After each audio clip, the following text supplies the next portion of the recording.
Muy buenos días, amados amigos y hermanos presentes.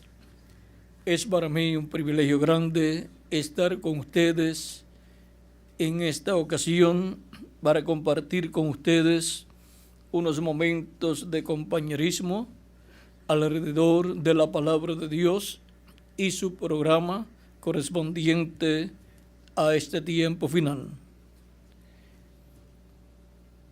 Me acompañan mi esposa Erika y mi niña América. Está dormidita aquí América, así es que Erika puede levantar su mano para que le salude. No.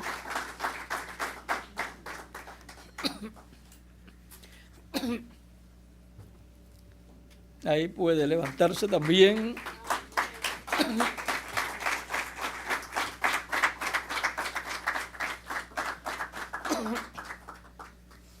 Muchas gracias, Erika. También nos acompaña nuestra hermana Nelly y Miguel, a quien todos conocemos muy bien.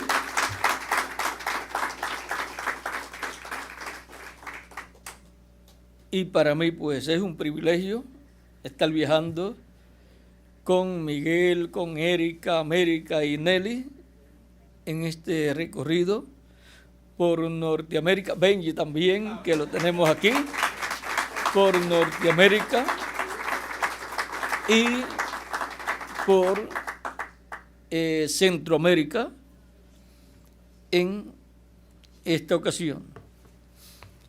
Me había dicho Miguel algo así como que iba a haber dedicación del lugar también, o ya había sido dedicado. Ah, sí, está bien ya.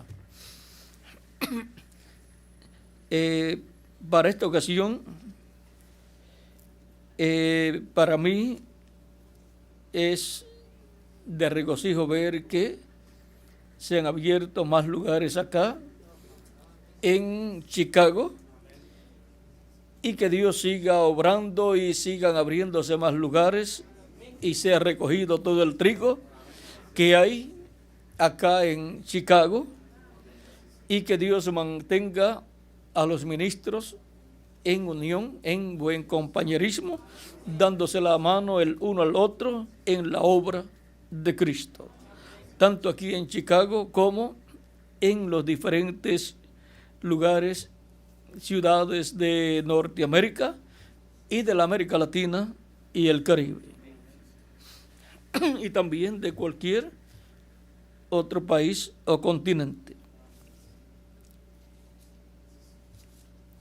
En esta ocasión, y para esta ocasión, me dijeron que es tema, ¿cómo, Miguel? Tema libre. Es libre porque le han colocado la segunda venida del Señor Jesucristo y el misterio del bautismo en agua en el nombre del Señor Jesucristo. Eso es libre para uno estar hablando, pues, muchísimas horas. Pues desde el día de Pentecostés en adelante han estado hablando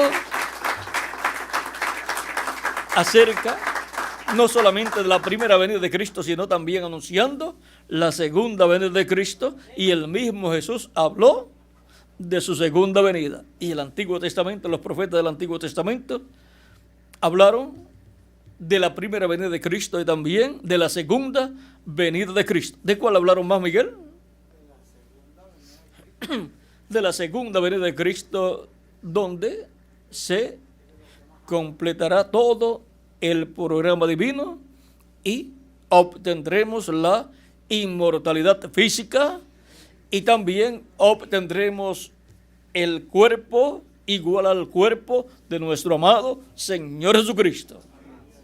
Ahí es donde Él estará coronando toda su obra.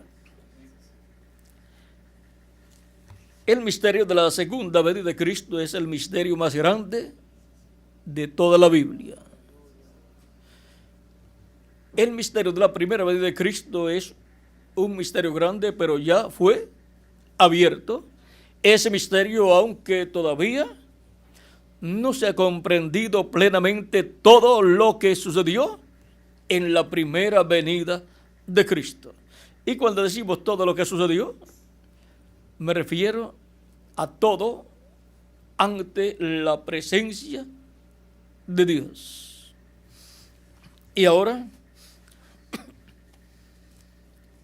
con lo que ya hemos conocido acerca de la primera venida de Cristo, tenemos suficiente para recibirlo como nuestro Salvador, lavar nuestros pecados en su sangre y recibir, ser bautizados en su nombre y recibir el don del Espíritu Santo y así obtener el nuevo nacimiento.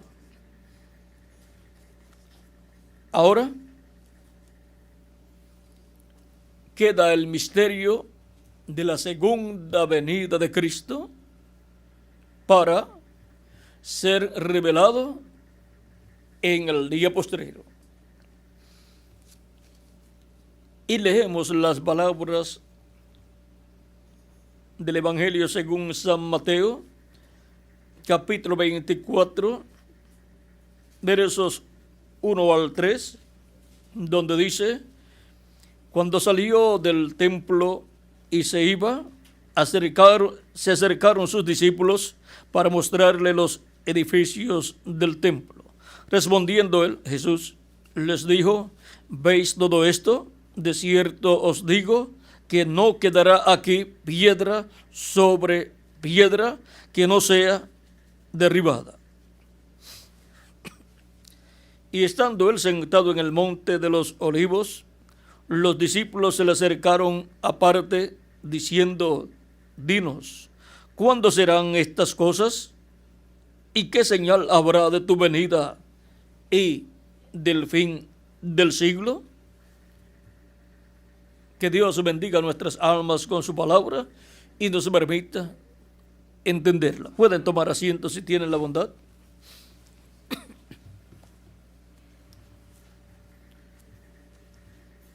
El misterio de la segunda venida de Cristo.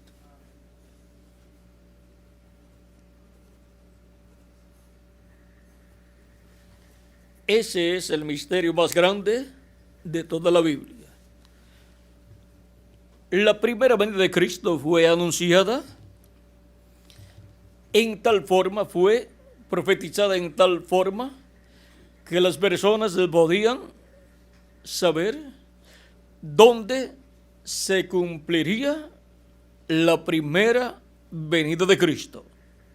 Ahora, cuando fue dada esa promesa en el Génesis, no se mencionó el lugar, no se mencionó la nación y no fue mencionado por Dios si esa mujer por medio de la cual vendría esa simiente, no se mencionó si sería una mujer virgen o no.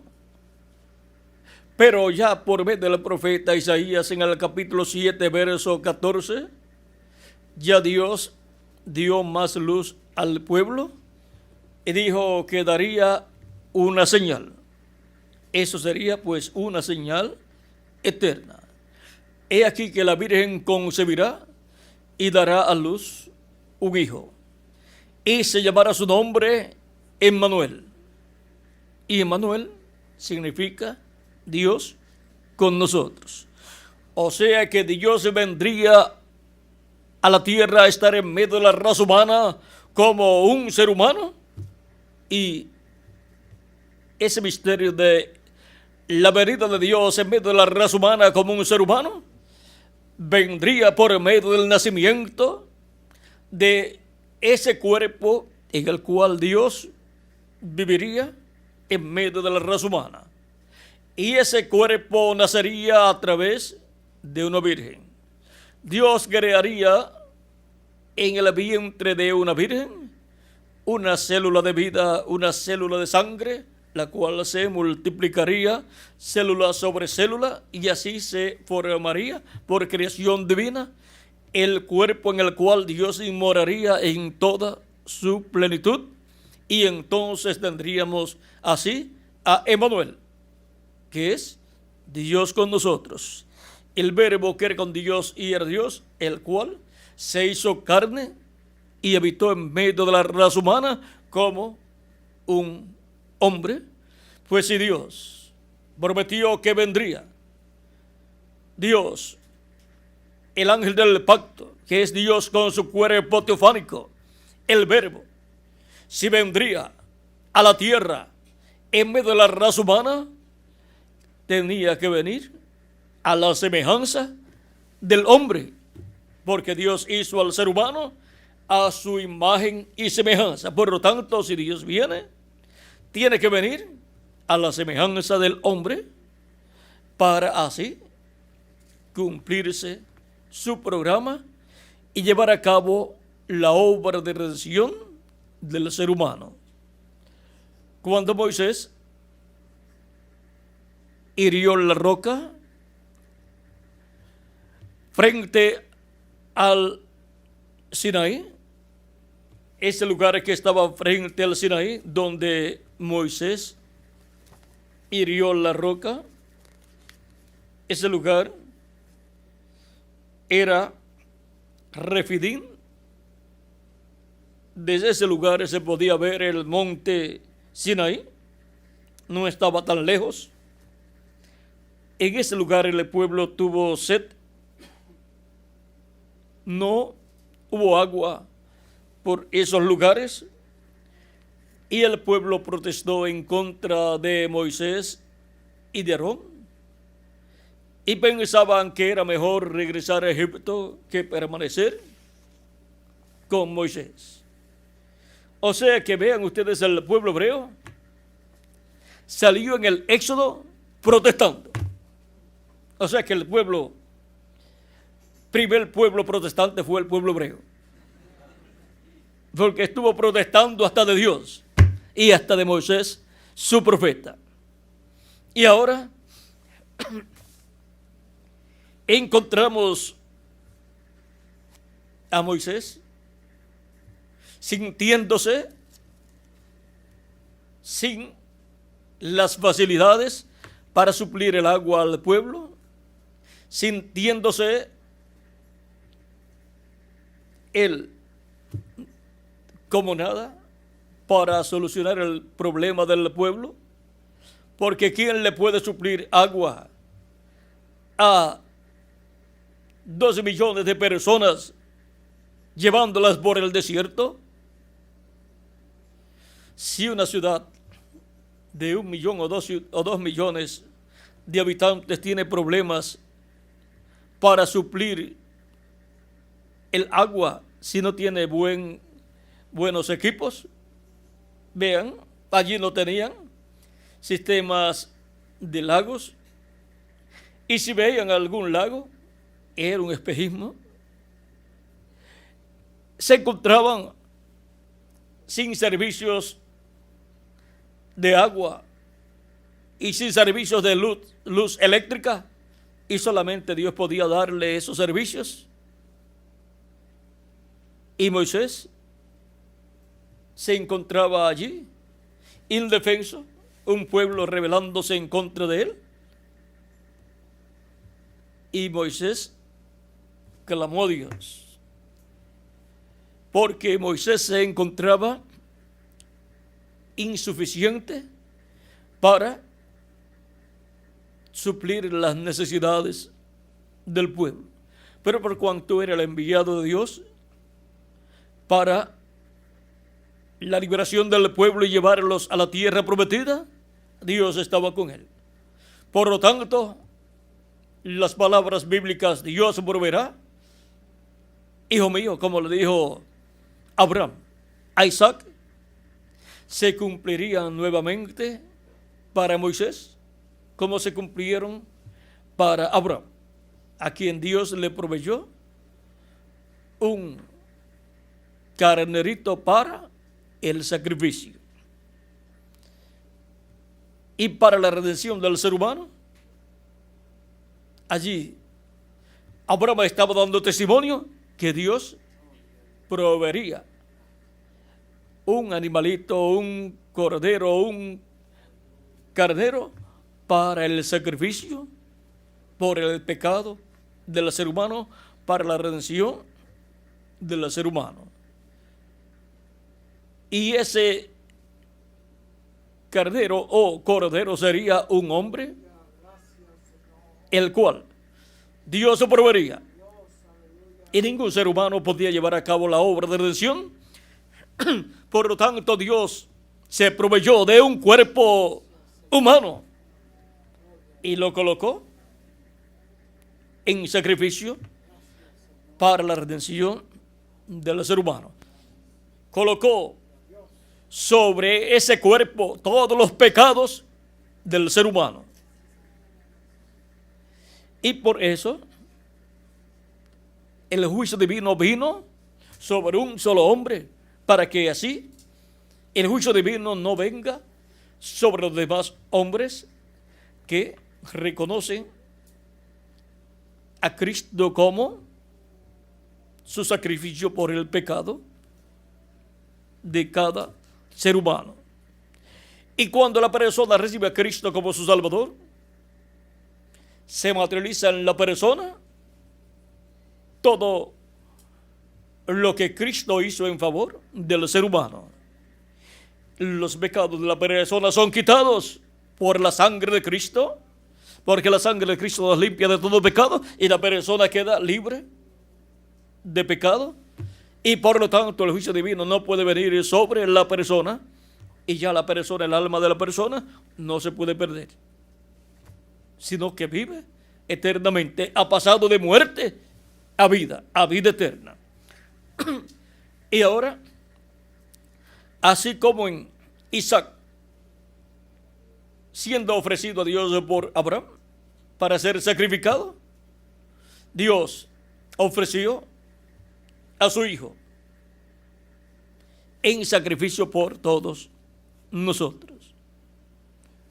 Ahora vean ustedes, el cuerpo teofánico de Dios es el Hijo de Dios, y el cuerpo físico de Dios, que es el cuerpo que nació de la Virgen María, es el Hijo de Dios humano aquí en la tierra. O sea, porque nació de Dios, vino de Dios. Y ahora, Dios, en su Hijo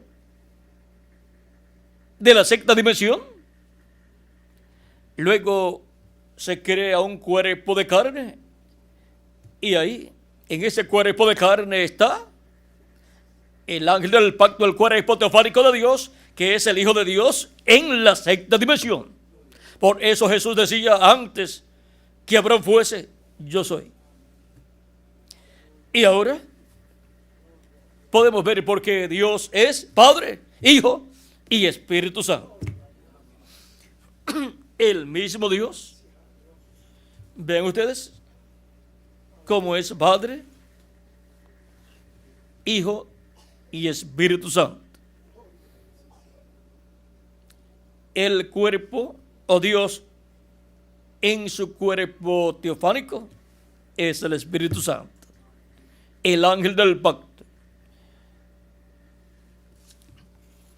Y ahora encontramos que cuando Moisés está frente a la roca, de la cual Dios le dijo a Moisés, ve y hiere la roca con la vara. Moisés hirió la roca con la vara y dio aguas para el pueblo. La roca se abrió y surgió agua para el pueblo. Para saciar la sed de 2 millones de personas aproximadamente y sus ganados, todos sus animales y sus aves, se necesita realmente un río, y eso fue lo que surgió de la roca, un río para ese pueblo. Donde no hubo agua, Dios proveyó. Y ahora Dios proveyó agua para todo el pueblo hebreo.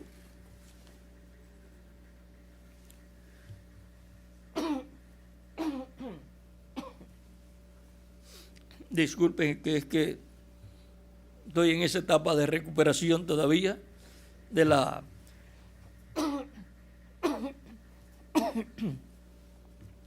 voz, de la garganta también. Ahora, continuemos.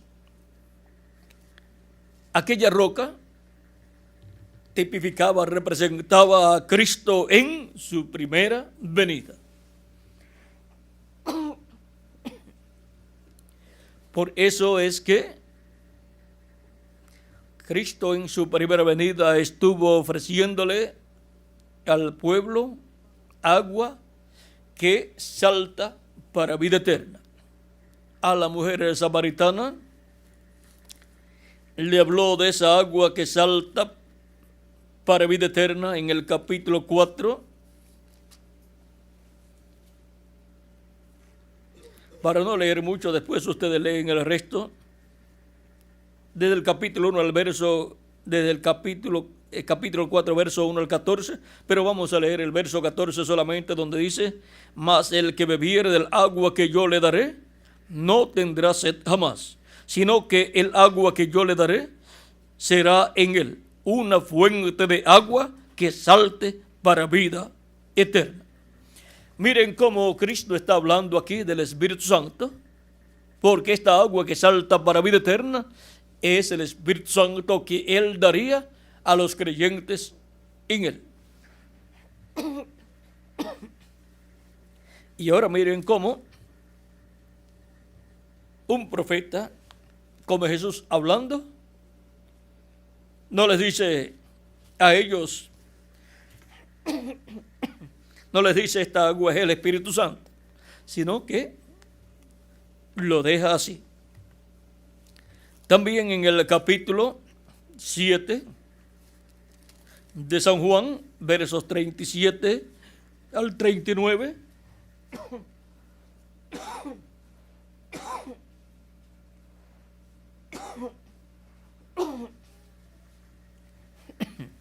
versos 37 al 39 de San Juan, capítulo 7, dice: en el último y gran día de la fiesta, Jesús se puso en pie y alzó su voz, diciendo: si alguno tiene sed, venga a mí y beba.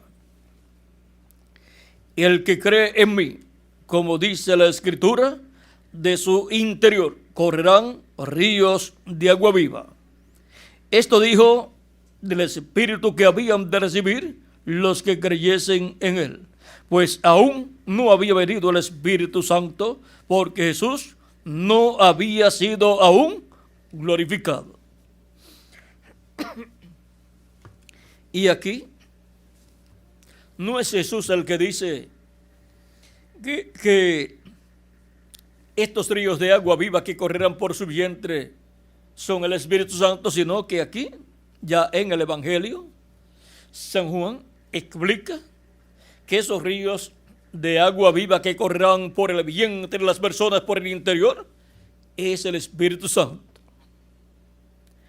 Y ahora podemos ver que Cristo, siendo la roca, es el que daría agua de vida eterna para saciar la sed del ser humano, para que pueda vivir eternamente.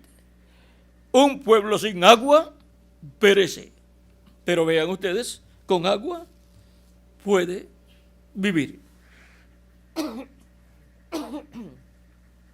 Sin agua, ni los animales, ni las aves, ni las plantas, los árboles y los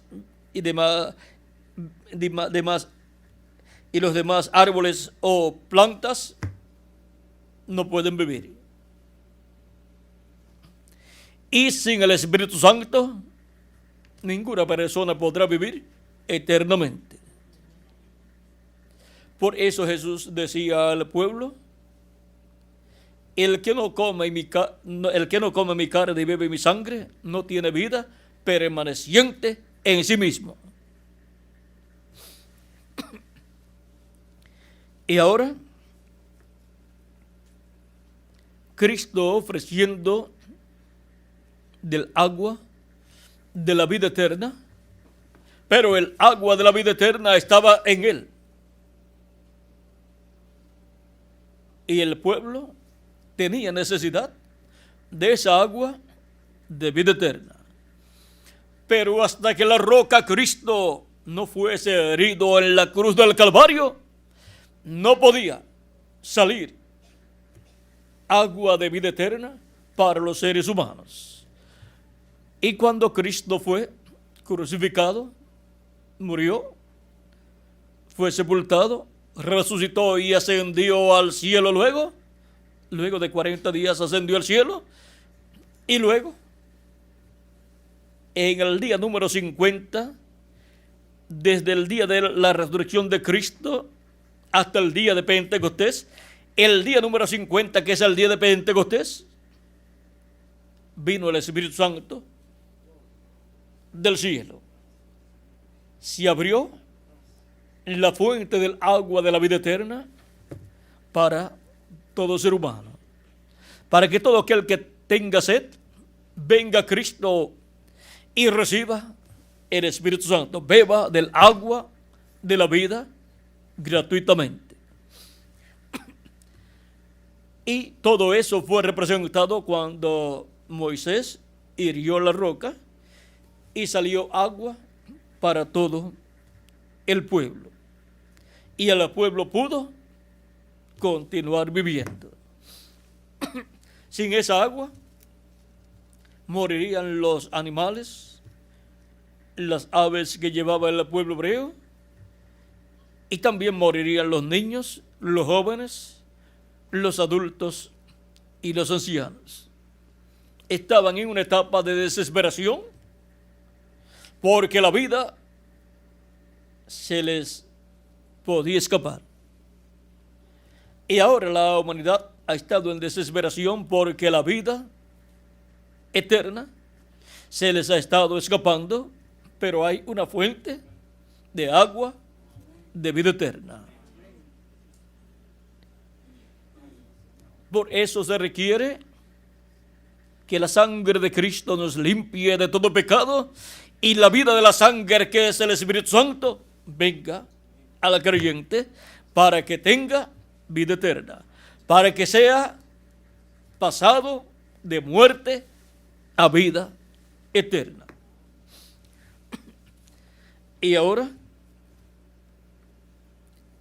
ven ustedes cómo Dios le ordenó a Moisés herir a la roca, porque eso representaba que Cristo en su primera venida sería herido.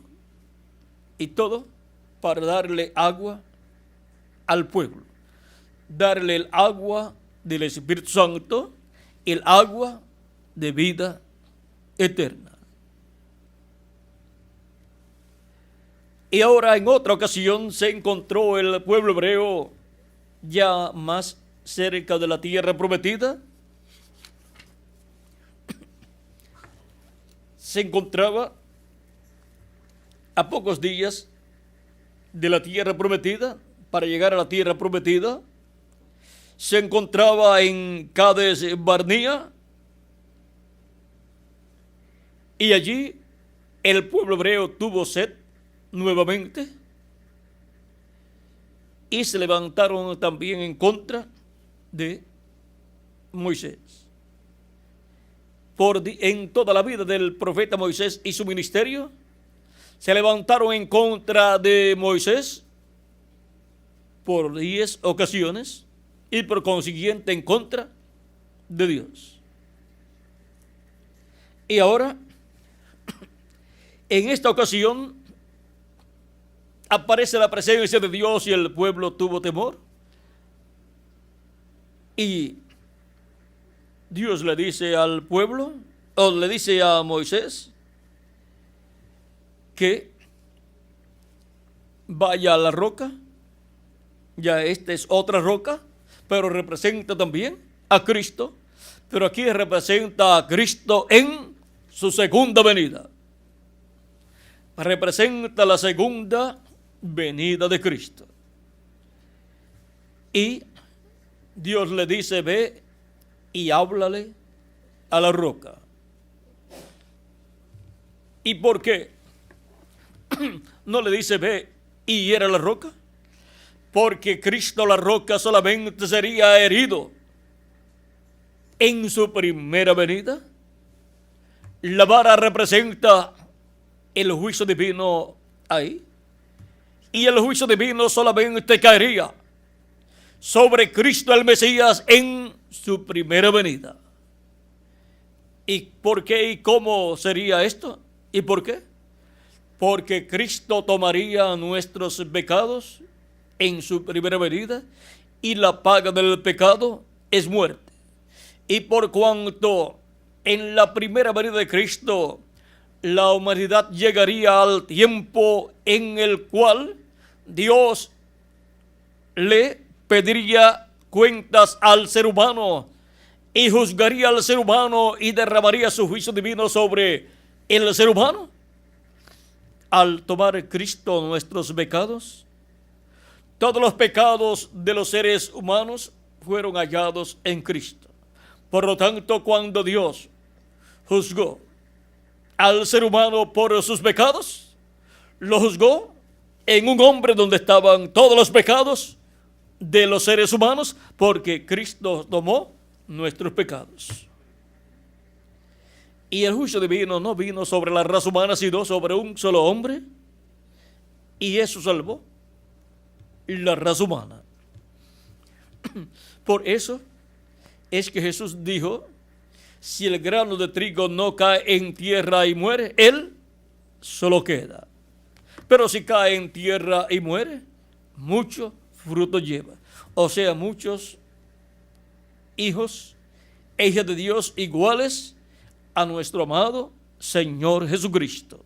Por eso es que la promesa es un cuerpo teofánico de la sexta dimensión, del cual recibimos cuando recibimos su Espíritu Santo, y un cuerpo físico, eterno, inmortal, incorruptible y glorificado como el cuerpo de Jesucristo, el cual recibiremos en este tiempo final, en el día postrero, que es el séptimo milenio, cuando se complete el número de los escogidos de Dios en la iglesia de Jesucristo, y Cristo termine su obra de intercesión y salga del trono del Padre, se levante del trono del Padre y tome el título de propiedad y reclame todo lo que Él ha redimido con su sangre preciosa.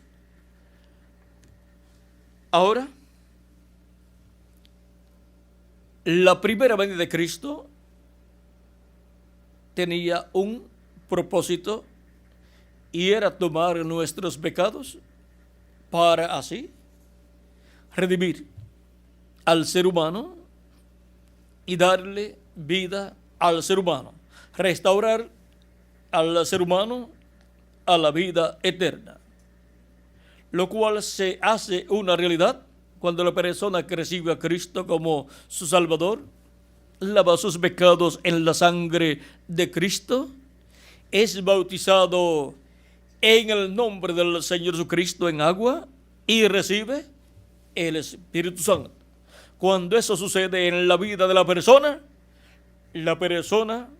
ha pasado de muerte a vida y tiene vida eterna. Y tiene un cuerpo teofánico de la sexta dimensión, un cuerpo angelical de la sexta dimensión, el cual le acompaña todos los días de su vida terrenal y por toda la eternidad.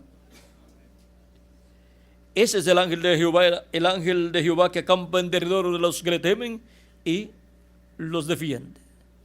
La iglesia primitiva tenía conocimiento de este ángel de Dios que acompaña a cada cristiano, porque tenía conocimiento de lo que era el nuevo nacimiento. Por eso, cuando Pedro fue libertado de la cárcel y vino al hogar donde estaban orando por él y tocó la puerta, una joven llamada Rode vino a abrir la puerta, pero cuando vio que era Pedro, de gozo no abrió la puerta. ¿Y cómo pudo ver a Pedro y darse cuenta que era Pedro? De seguro, como en algunos países, por seguridad, la puerta principal tiene una ventanita pequeña por donde no cabe una persona, pero que uno la abre y mira quién es para saber a quién uno le abre la puerta. Porque si no llega a tener esa ventanita ahí, le puede abrir la puerta a un ladrón y entonces se mete dentro de la casa y le roba. Por eso,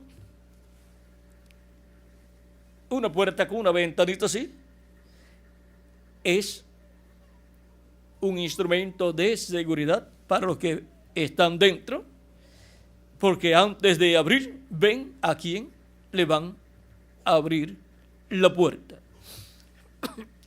Y esta joven Rode, al ver y saber que era Pedro, de gozo no abrió la puerta, sino que se regresó a los que estaban orando por Pedro y les dice: es Pedro el que está tocando la puerta. Ellos le dicen: Rode, estás loca, es su ángel. Vean, este evento o esto que sucedió ha sido de bendición que haya sucedido así, para que Dios le diera luz a sus hijos de que hay un ángel que tiene cada cristiano. Ellos sabían y creían que Pedro tenía un ángel y que todos los cristianos tenían un ángel. Por eso le dicen: no es Pedro, es su ángel. Algunas veces hemos visto a personas y luego se desaparecen. Hemos visto hermanos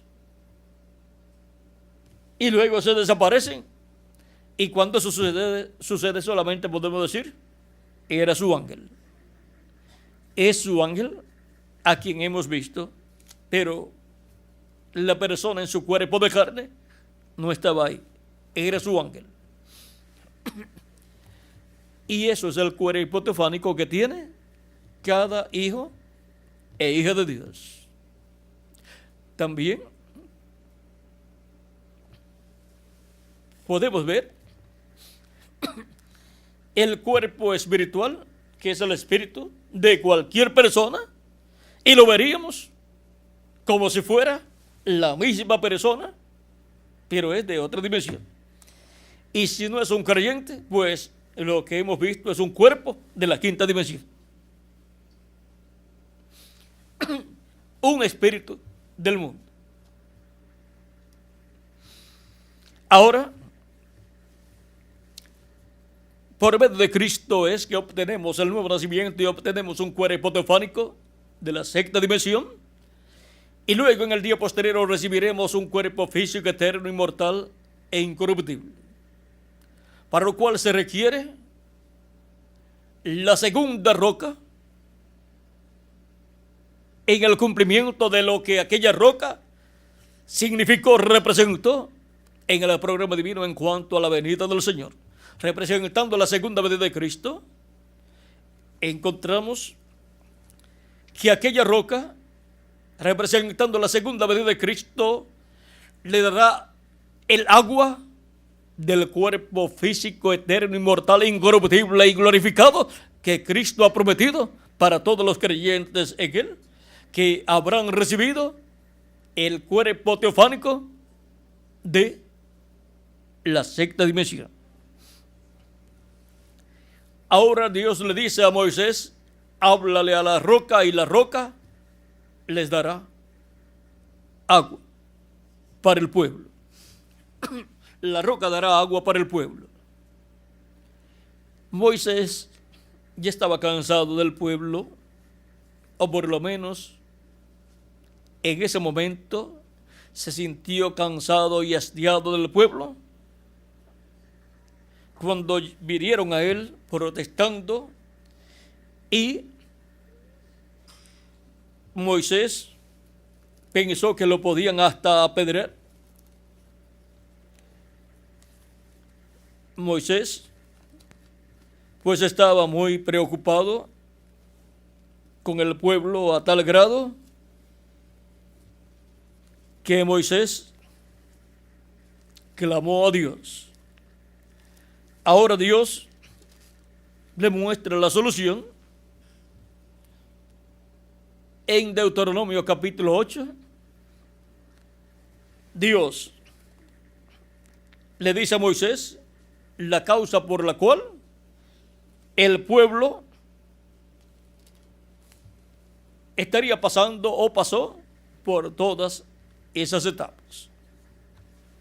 Y cuando nosotros nos damos cuenta que pasamos en la vida por diferentes etapas para ser probados, entonces nosotros podemos decir todo obra para bien. Como decía San Pablo, capítulo 8 de Deuteronomio dice: cuidarás de poner por obra todo mandamiento que yo os ordeno hoy, para que viváis y seáis multiplicados y entréis y poseáis la tierra que Jehová prometió con juramento a vuestros padres. Y te acordarás de todo el camino por donde te ha traído Jehová tu Dios estos 40 años en el desierto, para afligirte, para probarte, para saber lo que había en tu corazón, si habías de guardar o no sus mandamientos.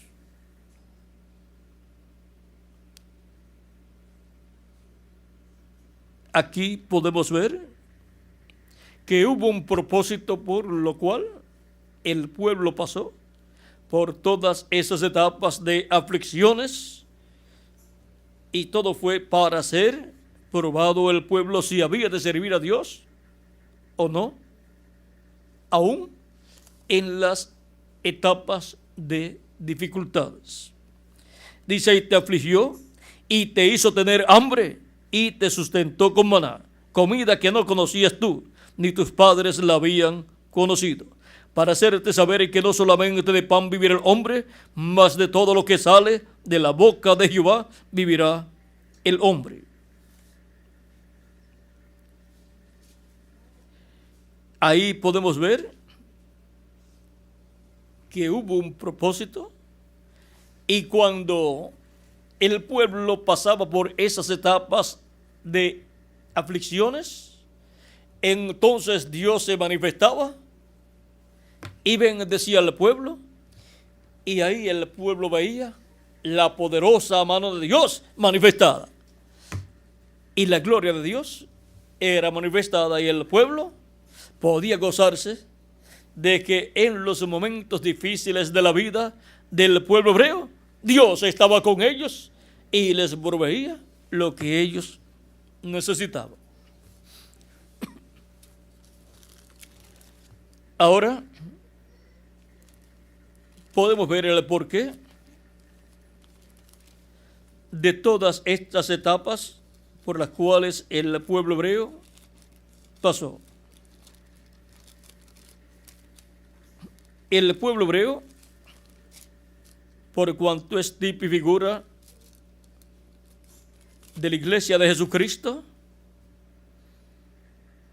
debe ser bien estudiado en todas las etapas de su existencia, para poder ver bien los tipos y figuras contenidos en el pueblo hebreo, los tipos y figuras de la iglesia del Señor Jesucristo.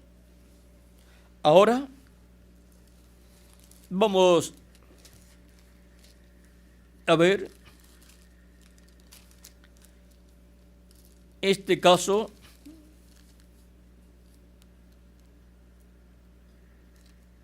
del pueblo hebreo frente a la roca,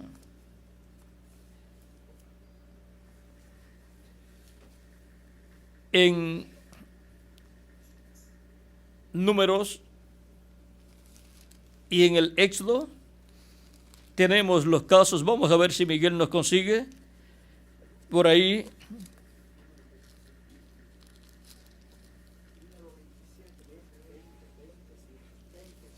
Números 27.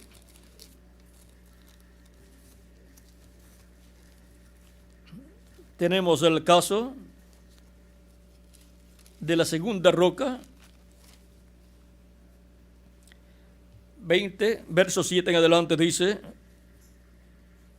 vamos a ver un poquito antes, verso 6 en adelante dice, aquí hay que leer desde mucho antes, dice, vamos a leer desde el verso 1, llegaron los hijos de Israel, toda la congregación, al desierto de Sin en el mes primero. Y acampó el pueblo en Cades, y allí murió María, y allí fue sepultada. Vean dónde murió María, fue en Cades. Y porque no había agua para la congregación, se juntaron contra Moisés y Aarón. Y habló el pueblo contra Moisés, diciendo, ojalá hubiéramos muerto cuando perecieron nuestros hermanos delante de Jehová. Lo único que podemos decir a esa expresión de ellos es malagradecidos. ¿Por qué hiciste venir a la congregación de Jehová a este desierto para que muramos aquí nosotros y nuestras bestias? ¿Y por qué nos has hecho subir de Egipto para traernos a este lugar, a este mal lugar? No es lugar de sementera, de higueras, de viñas, ni de granadas, ni aún de agua para beber. Y se fueron Moisés y Aarón de delante de la congregación a la puerta del tabernáculo de reunión y se postraron sobre sus rostros. Y la gloria de Jehová apareció sobre ellos. Y habló Jehová a Moisés diciendo, toma la vara y reúne la congregación, tú y Aarón tu hermano, y hablad a la peña a vista de ellos, y ella dará su agua, y le sacarás agua de la peña, y darás de beber a la congregación y a sus bestias. Entonces Moisés tomó la vara de delante de Jehová, como él le mandó. Y reunieron Moisés y Aarón a la congregación delante de la peña.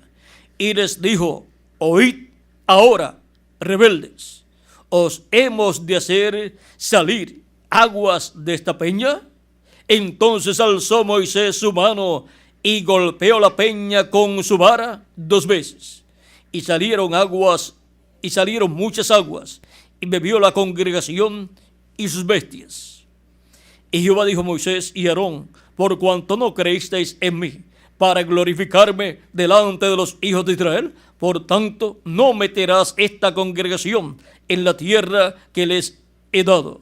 Estas son las aguas de la rencilla, por las cuales contendieron los hijos de Israel con Jehová, y él se santificó en ellos. Y ahora vean ustedes esta acción de Moisés, de con ira hablarle al pueblo y dejar que su temperamento obrara en él en una forma incorrecta y se llenara de ira, y luego bajo ese temperamento manifestado en él, encontramos que hirió con ira la roca, así como le había hablado al pueblo. Y eso desagradó a Dios, porque Moisés ahí se glorificó a sí mismo y no glorificó a Dios. Por lo tanto, ahí Moisés, actuando de esa forma, está representando a todos los sistemas denominacionales. Y Moisés se glorificó a sí mismo, como hacen los sistemas denominacionales y como todos los sistemas mundiales hacen, que se glorifican a sí mismos.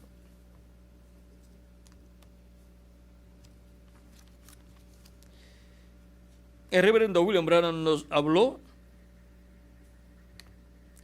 de todo eso. Dice, en la página 24 del mensaje Israel ante la serpiente de metal, o sea, la serpiente de bronce, en la página 24, párrafo 148 dice, mire qué guerrero fue Moisés. En sus últimas horas, él llegó allí con ese temperamento horrible y finalmente se glorificó a sí mismo en lugar de Dios. Y Dios no permitió, por supuesto, que él, por supuesto, eso fue todo mostrado previamente, justamente así como hoy la organización. Y ahí dice, metodista, bautista, pentecostales o pentecostés y todo el resto de ellos. Ellos se están glorificando a sí mismos.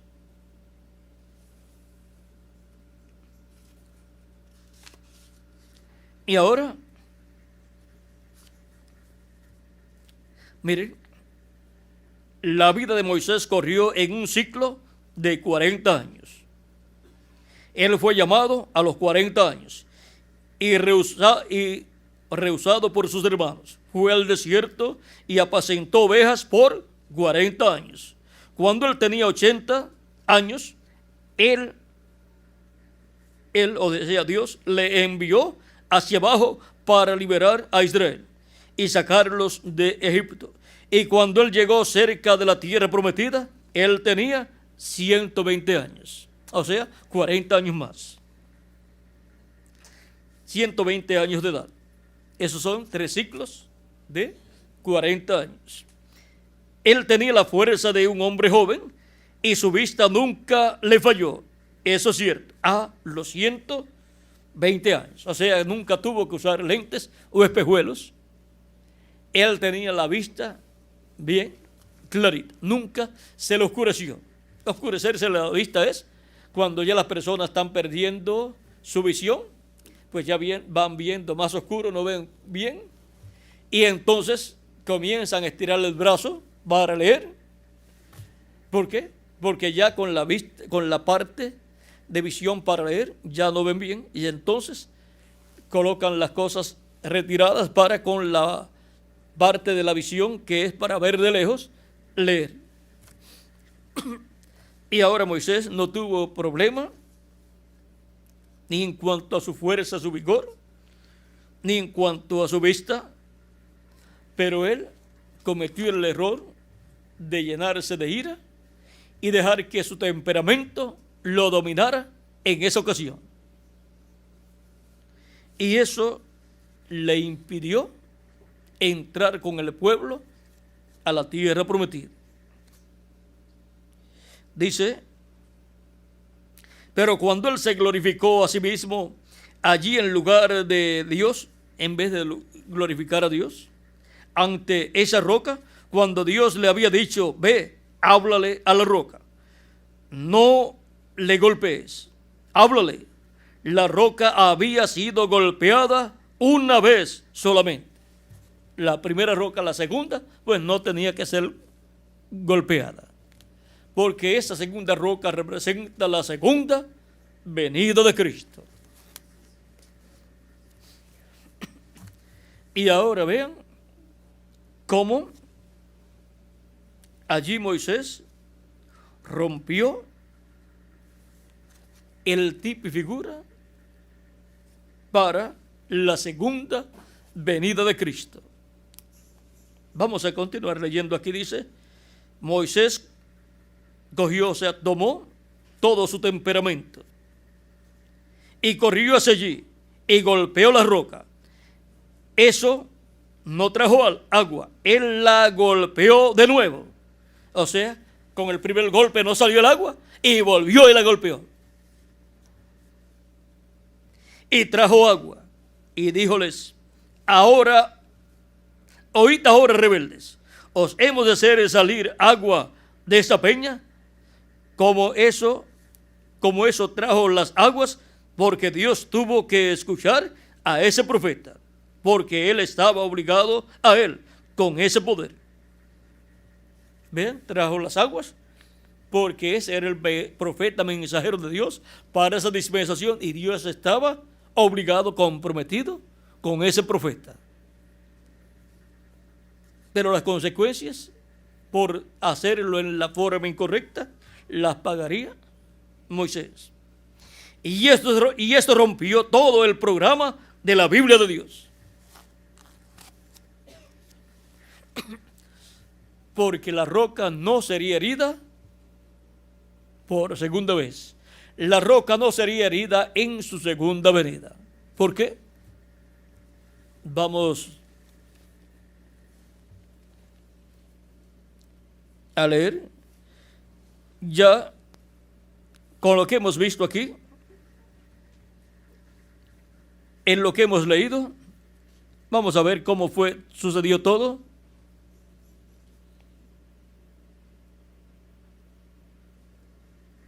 Habló Jehová a Moisés diciéndole: toma la vara y reúne la congregación, y tú y Aarón tu hermano, y hablad a la peña a vista de ellos, y ella dará su agua, y le sacarás agua de la peña, y darás de beber a la congregación y a sus bestias. Entonces Moisés tomó la vara de delante de Jehová como él le mandó, y reunió Moisés y Aarón a la congregación delante de la peña, y les dijo: oíd ahora, rebeldes, ¿os hemos de hacer salir agua de esta roca?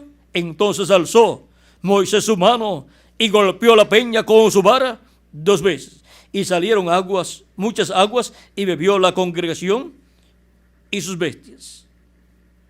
Y ahora, por hacerlo en esa forma, Dios le dijo, Jehová dijo a Moisés y a Aarón: por cuanto no creísteis en mí. O sea, le contó como incredulidad. Y así le contará a todos los que serán culpables de golpear la roca en su segunda venida. Todos los que se levantarán en contra de la segunda venida de Cristo serán tenidos como incrédulos delante de Dios, incrédulos a la segunda venida de Cristo. Por lo tanto, no entrarán a la tierra prometida del nuevo cuerpo, ni tampoco irán a la cena de la boda del Cordero, y tampoco estarán de regreso a la tierra después de la gran tribulación y después de la cena de la boda del Cordero. Tampoco estarán de regreso a la tierra para el glorioso reino milenial, sino que pasarán por la gran tribulación y morirán en la gran tribulación las vírgenes insensatas, y se levantarán después del reino milenial para ser juzgadas.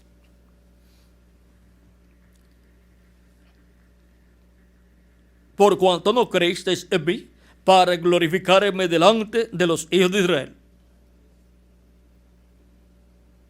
Se requiere que sea glorificado Dios delante de los hijos de Israel en su segunda venida. Porque los hijos de Israel verán la segunda venida de Cristo, y todas aquellas personas que estén hiriendo la segunda venida de Cristo, hablando en contra de la segunda venida de Cristo, serán culpables de crucificar a Cristo en su segunda venida, aunque no lo hagan en la forma en que lo hicieron en su primera venida, pero solamente con hablar en contra de la segunda venida de Cristo y su cumplimiento, estarán crucificando a Cristo por segunda vez, porque Él es el verbo, la palabra. Y estarán crucificando la palabra, el verbo. Y por consiguiente, no podrán entrar a la tierra prometida del cuerpo nuevo, ni a la tierra prometida del reino milenial. y por consiguiente tampoco podrán ir a la cena de las bodas del Cordero. Por cuanto no creísteis en mí para santificarme delante de los hijos de Israel, por tanto no meteréis esta congregación en la tierra que les he dado. O sea que Moisés no entraría a la tierra prometida llevando al pueblo hebreo a la tierra prometida al otro lado del Jordán. Se quedaría sin cruzar el Jordán. Pero luego Dios ordenó a Josué como el instrumento, el mensajero que llevaría al pueblo a la tierra prometida. Ahora, ¿por qué no puede ser golpeada la roca la segunda venida de Cristo por segunda vez? En el capítulo 9 de Hebreos, verso 28 dice, así también Cristo fue ofrecido una sola vez para llevar los pecados del mundo y aparecerá por segunda vez sin relación con el pecado para salvar a los que le esperan. La segunda venida de Cristo no es para tomar los pecados de los seres humanos, porque ya eso Él lo hizo en su primera venida. Por lo tanto,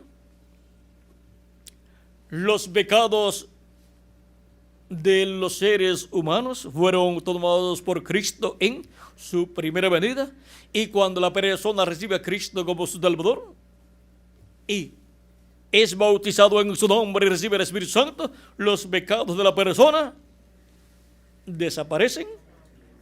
¿Por qué? Porque se materializa en la persona lo que Cristo llevó a cabo en la cruz del Calvario. Por lo tanto, la persona queda libre, queda libertada, como libertó Dios por medio del profeta Moisés al pueblo hebreo allá en Egipto. Y ahora, la segunda venida de Cristo no es para tomar los pecados del ser humano, porque ya eso lo hizo en su primera venida. Aquí dice, aparecerá por segunda vez para, sin relación con el pecado, para salvar a los que le esperan. Y para así resucitar a los muertos en Cristo y transformarnos a nosotros los que vivimos, y así Él nos salvará. Él nos salvará, nos librará de la gran tribulación y nos llevará con Él a la cena de las bodas del Cordero en el cielo.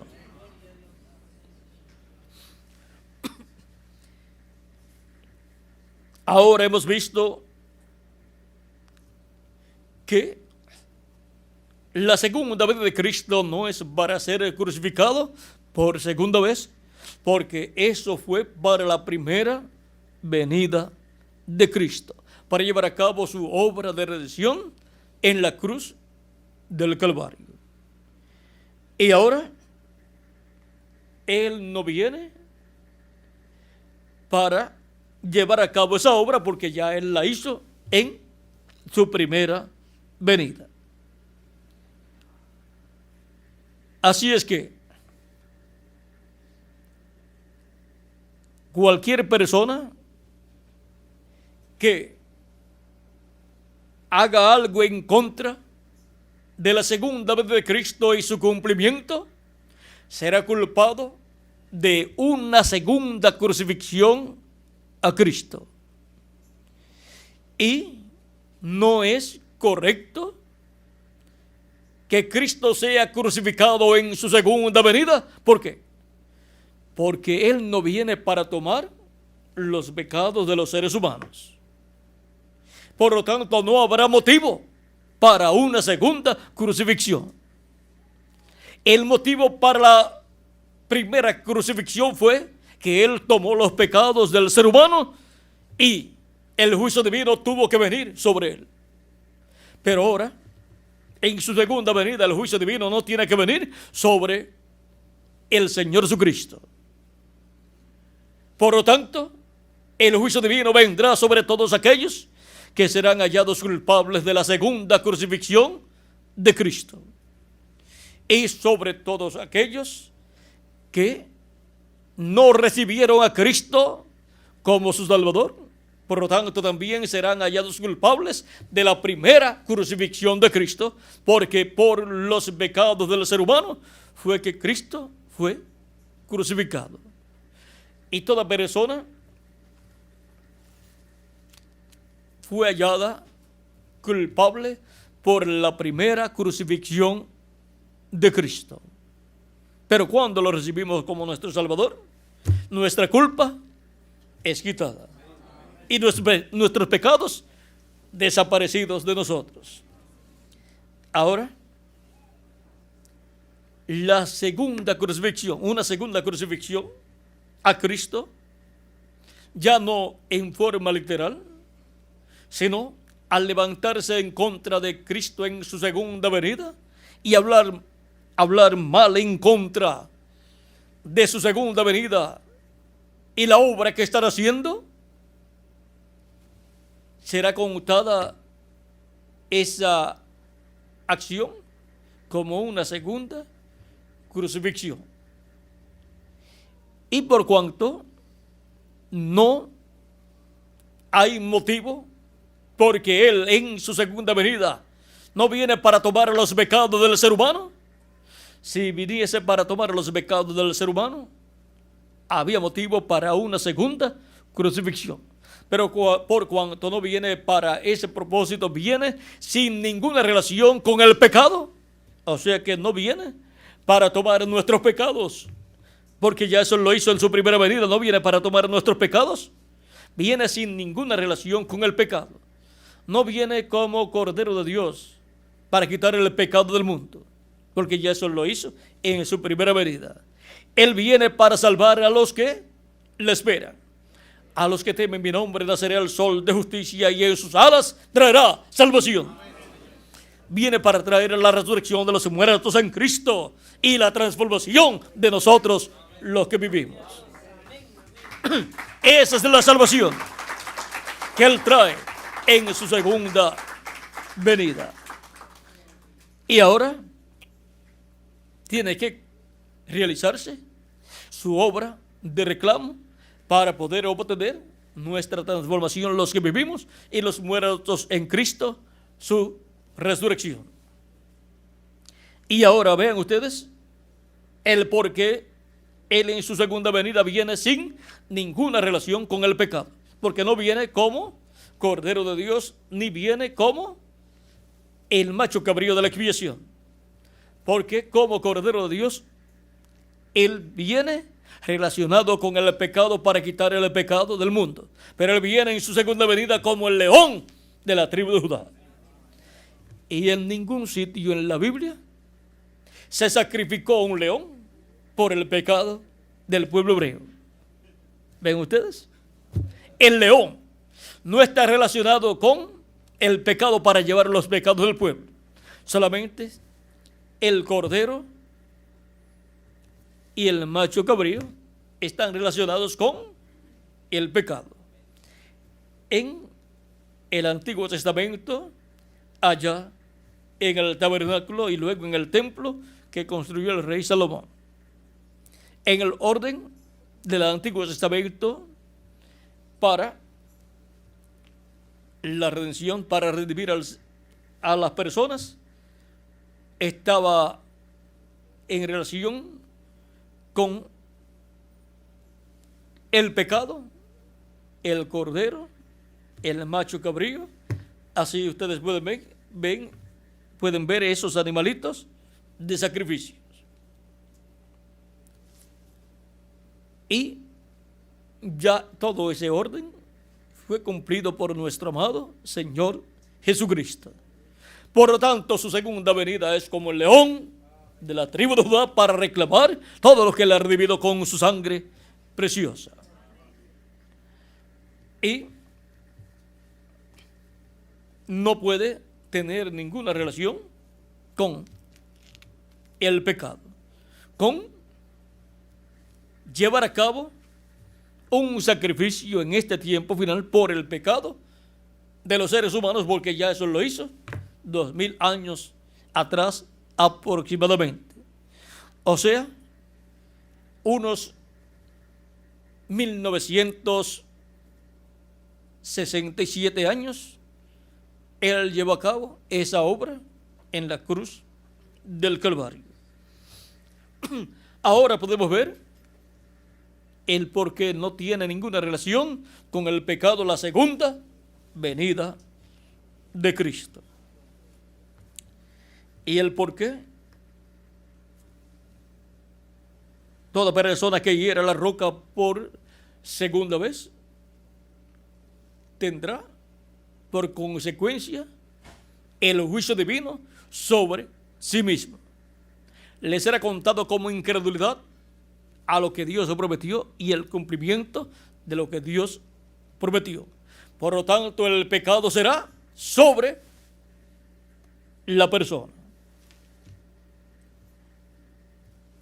Y así como Moisés no le fue perdonado y no le fue permitido pasar a la tierra prometida, tampoco le será perdonado a los que se levantarán en contra de la segunda venida de Cristo. Ahora, la segunda venida de Cristo tendrá sus diferentes etapas, de lo cual hablaremos en otra ocasión.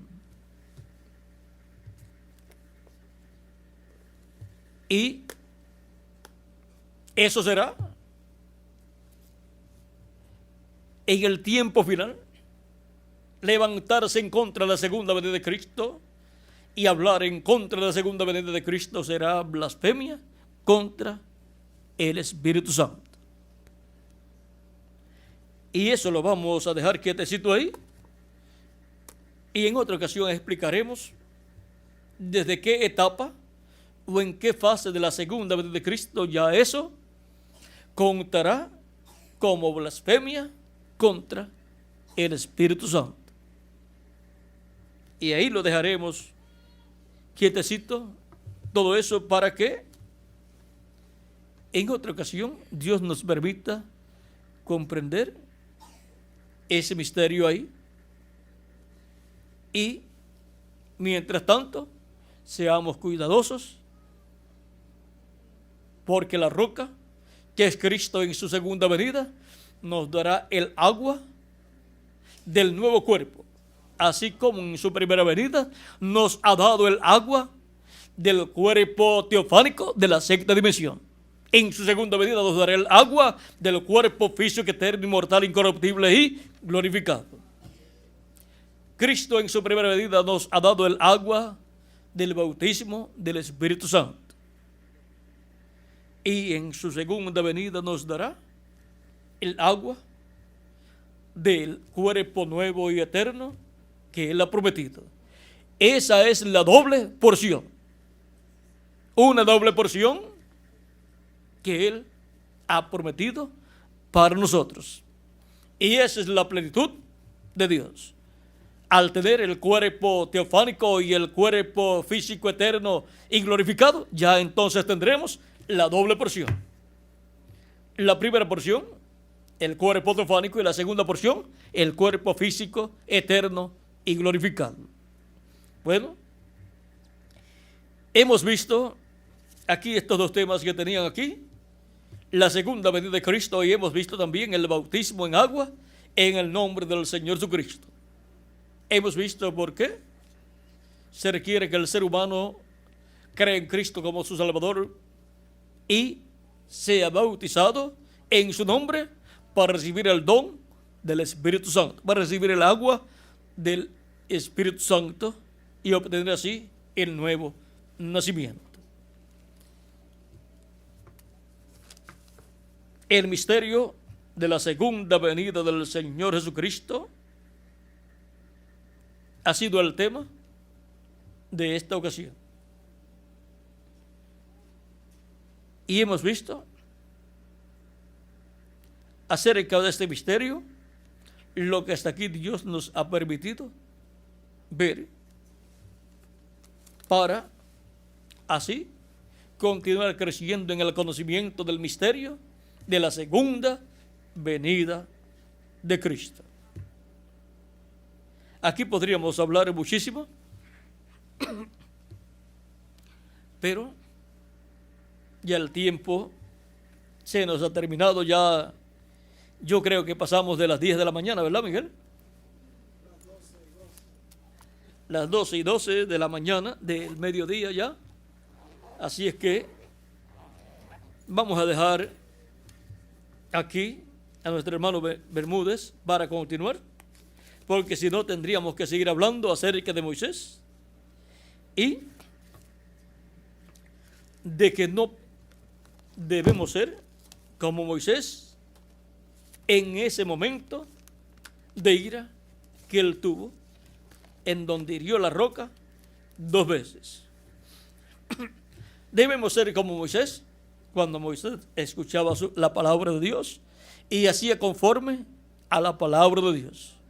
Pero cuando Moisés no hizo conforme a como Dios le dijo, no debemos ser. Y cuando Moisés le perdió el sentimiento al pueblo, no debemos ser tampoco nosotros. Pero cuando Moisés le dijo a Dios, no destruyas al pueblo, y le dijo, ráeme de tu libro, mejórame.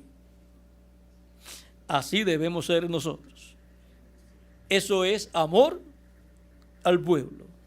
Y estaba representando a Cristo, el cual murió por todos nosotros.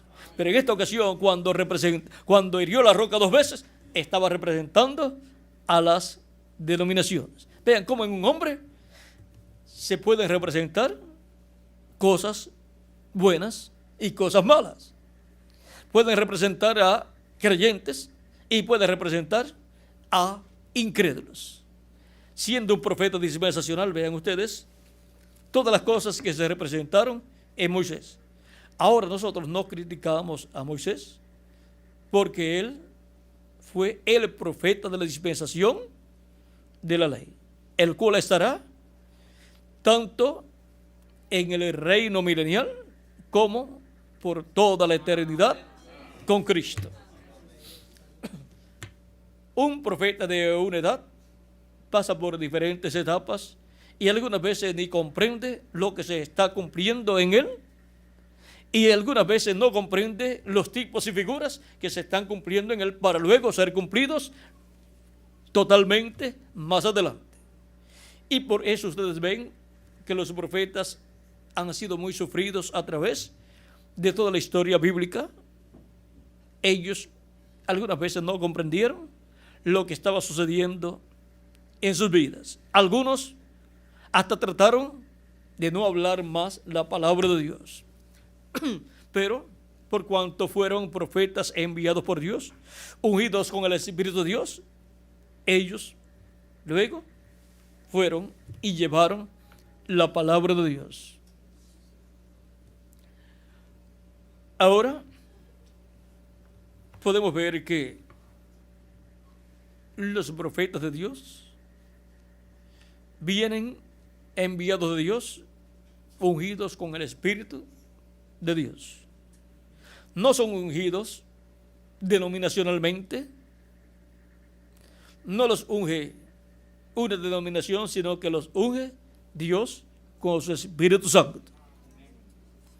Son verdaderos ungidos de Dios.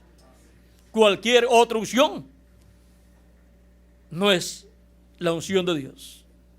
Pero la unción de Dios es la unción del Espíritu Santo, colocando en la persona el ministerio correspondiente a esa edad o a esa dispensación. Bueno, estos son ángeles ministradores que Dios envía de edad en edad y de dispensación en dispensación. Bueno, ya entramos a otro tema casi. Si continuamos aquí, vamos a dejar a nuestro hermano Bermúdez para que él continúe, porque si no, tendríamos que estar viendo este misterio con más abundantemente, este misterio de la segunda roca, siendo herida 2 veces, y también estaríamos viendo lo que es perderle el sentir al pueblo. Y ahí, si hablamos todo lo que hay para hablar ahí, sería algo que nos tomaría mucho tiempo para mostrarlo a través de toda la escritura y a través de los mensajes de nuestro hermano Branham, del reverendo William Branham, y entonces ya ahí saldrían a la luz muchas cosas que serían reveladas, pero ya el tiempo, como les dije, se nos acabó. Así es que podrán escucharlo en algún mensaje, aparecerán estas cosas para que así ustedes puedan ver que Moisés, al herir la roca, por cuanto le había perdido el sentimiento al pueblo, no pudo entrar a la tierra prometida en su cuerpo físico, pero en su cuerpo teofánico sí entró a la tierra prometida. Y luego en San Mateo capítulo 17 lo encontramos con Jesús y con Elías en el monte de la transfiguración. No es que se perdería Moisés, sino que no entraría en su cuerpo físico, entraría en su cuerpo teofánico, pero no en su cuerpo físico a la tierra prometida. En su cuerpo físico entraría Josué con el pueblo hebreo. El que vendría después de Moisés entraría a la tierra prometida con el pueblo hebreo. Bueno, también Juan el Bautista no entraría a la tierra prometida con el pueblo que le siguió, a la tierra prometida del bautismo del Espíritu Santo, pero el que vino después de él, Jesús, sí los llevó a la tierra prometida del bautismo del Espíritu Santo. El día de Pentecostés, allí le cumplió esa promesa. Porque Juan los bautizaría en bautismo de arrepentimiento en agua, pero el que vendría después de él los bautizaría con Espíritu Santo y fuego. Y tenemos la promesa del precursor de la segunda venida de Cristo, el cual fue William Marion Branham, el reverendo William Marion Branham, para los que lo quieran recibir.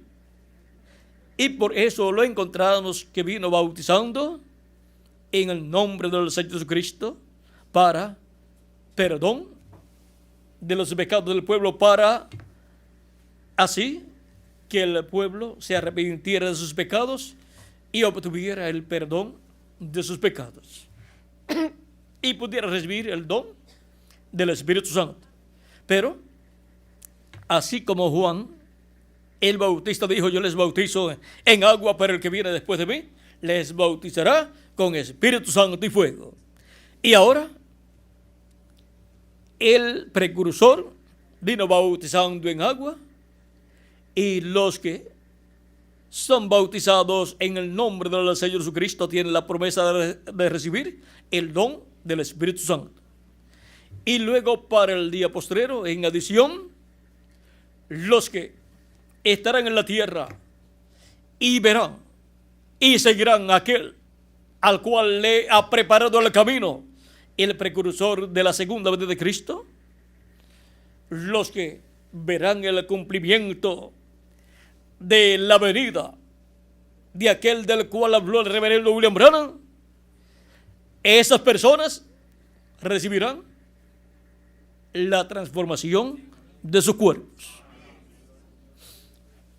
Porque para eso es que viene el precursado del cual habló el precursor. Y ahora podemos ver que Juan el Bautista no vivió para ver el día de Pentecostés.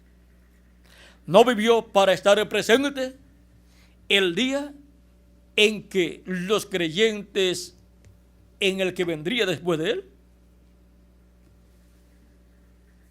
recibirían el Espíritu Santo.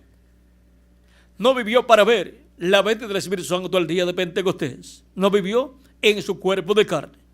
Murió antes aún de Jesús llevar a cabo la obra de redención.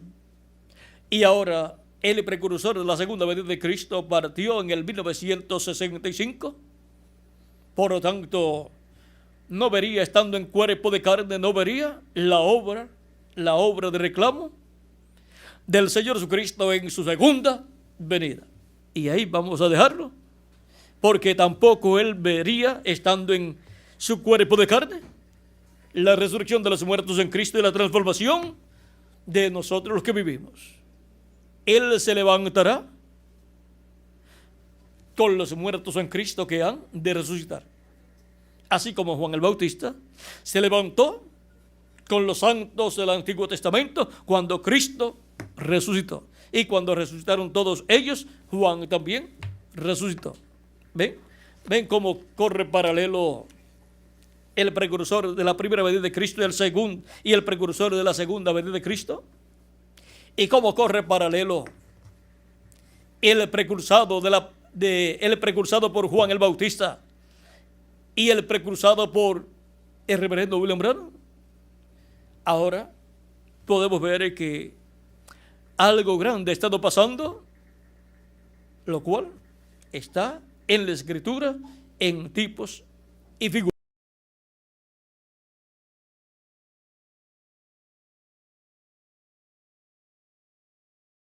El precursor de la segunda venida de Cristo, Jesús dice: yo, Jesús, he enviado mi ángel para daros testimonio de estas cosas en las iglesias. Apocalipsis 22.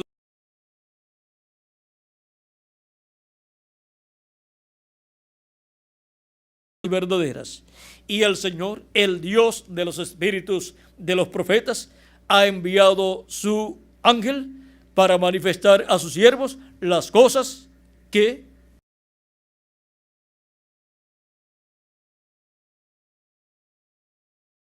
son reveladas, dadas a conocer a la iglesia del Señor Jesucristo por el ángel del Señor Jesucristo, enviado por el Señor Jesucristo, ungido por el mismo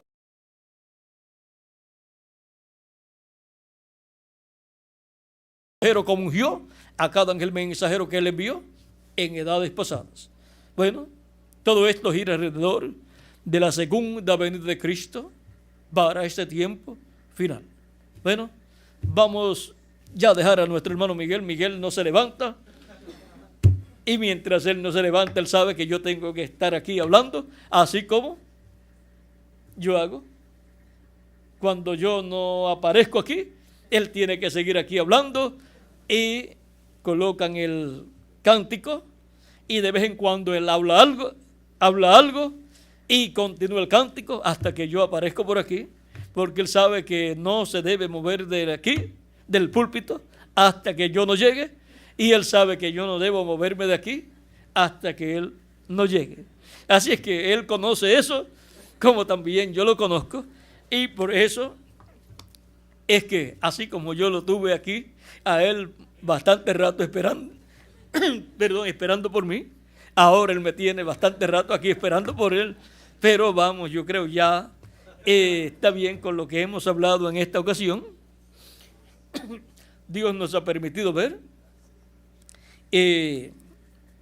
cosas del pasado que han sido tipos y figuras de las cosas correspondientes a este tiempo final en el cual nosotros estamos viviendo.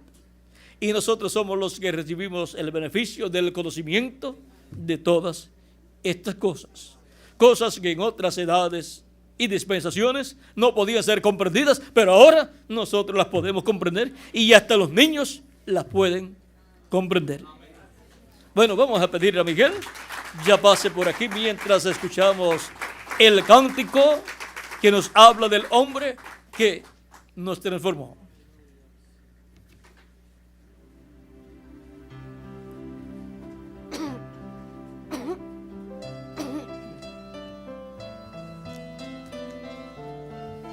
Que Dios les continúe bendiciendo a todos y nos veremos en la noche, Dios mediante, en la próxima actividad.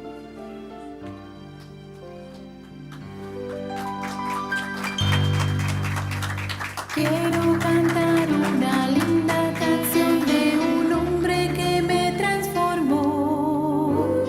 Quiero cantar una linda canción de aquel que mi vida cambió. Es mi amigo Jesús, es mi amigo Jesús.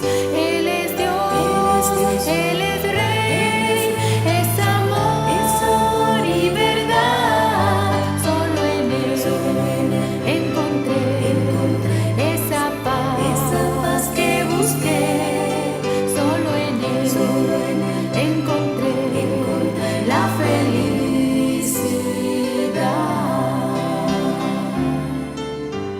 Alzaré mis ojos a los montes. ¿De dónde vendrá mi socorro? Mi socorro viene de Jehová, el que hizo los cielos y la tierra. No dará tu pie a resbaladero, ni se dormirá el que te guarda. He aquí, no se adormecerá, ni se dormirá el que guarda a Israel. Jehová es tu guardador, Jehová es tu sombra a tu mano derecha. El sol no te fatigará de día, ni la luna de noche. Jehová te guardará de todo mal, Él guardará tu alma. Jehová guardará tu salida y tu entrada, desde ahora y para siempre. Quiero cantar una linda canción de un hombre que me transformó. Quiero cantar una linda canción de aquel que mi vida cambió. Es mi amigo Jesús, es mi amigo Jesús.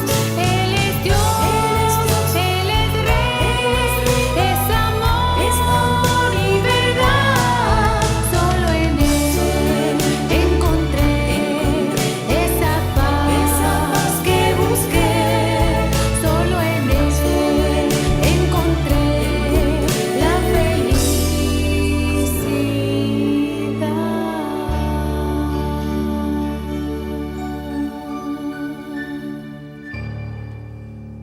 Gracias a Dios por William Soto Santiago, y que Dios bendiga a William Soto Santiago con todas las bendiciones de la primogenitura. Amén y amén. Y a ustedes también. Amén y amén. Y yo soy transformado porque estoy escuchando la voz del ángel del pacto. Amén y amén. Y yo también.